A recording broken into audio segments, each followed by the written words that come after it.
Hey, thanks for joining me. Hope you're doing well.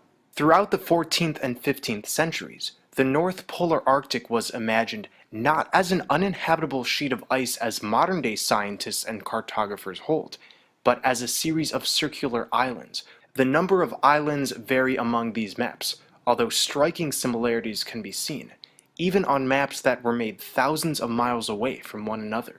Did the map makers of the time simply copy and make additions to the popular maps which were false?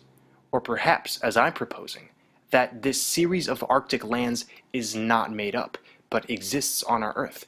This region was subsequently deleted from future maps, and ever since, the common narrative is that the North Pole is a lifeless, uninhabitable stretch of ice. This is a short presentation on these maps, what they tell us, and how they relate. This map from 1531, made by Oronce Fine, shows 4 large islands at the North Pole, with various landforms scattered around. Just to demonstrate where we are, many have never looked at older maps. This is Europe, Africa, Canada, and Russia. This is Greenland, quite close to the North Pole's southern continent. At the center we see a massive rock formation or mountain. We can draw similarities to the center of the 4-continent system of Asian cosmology, where a sacred mountain known as Mount Meru or Mount Shumasin lay. This map from 1534, made by the same mapmaker, gives us a similar but slightly different configuration. The North Polar lands are seen as 5 or 6 large islands, and the center being what appears to be a central island, again with a large rock formation. This is Greenland, Scandinavia, Iceland, and Canada. This map is from 1594 and made by Cornelius de Jose.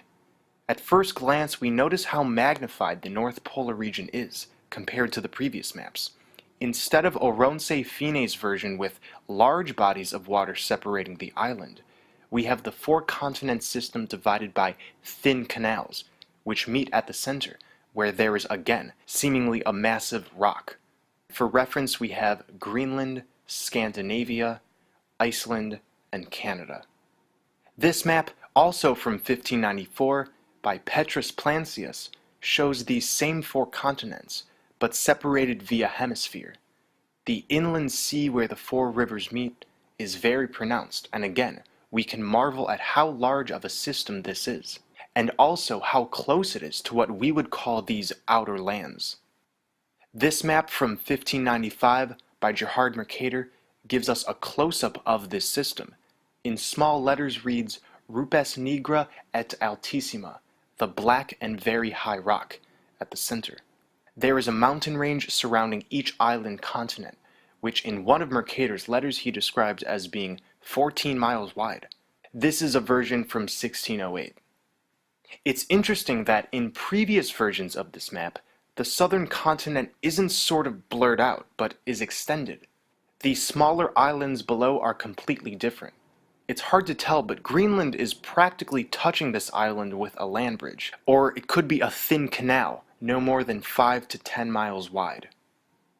This undated map of the Arctic Circle, or Circulus Arcticus, is very similar to Mercator's maps around the same time, except the center land contains no magnetic rock or rivers dividing it. It's simply one continent.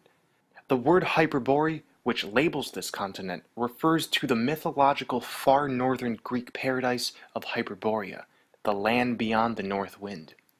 Greenland is referred to in this map as Iloxoa.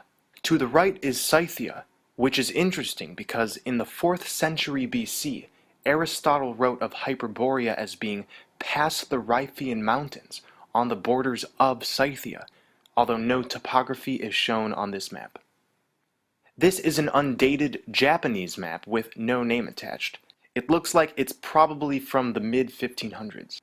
The Arctic region on both hemispheres show it looks like the edges of the 4 landmasses. This map, too, is undated with no recorded name. It's a Chinese map.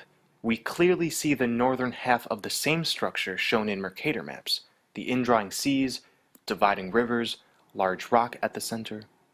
Here's another undated Chinese map. This one is the sloppiest, least concise, and most different of all of these maps. There are 5 or 6 main islands with various scattered smaller ones.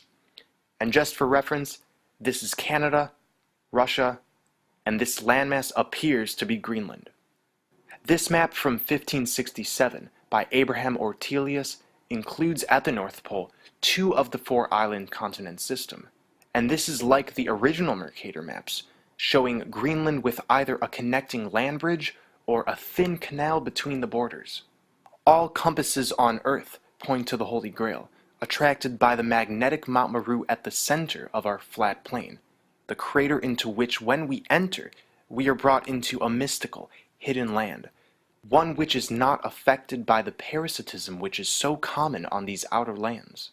These maps prove that the knowledge of Eden, of Shambhala, Agartha, was once widespread, but for some reason was deleted from public knowledge and occulted. But now is the unveiling.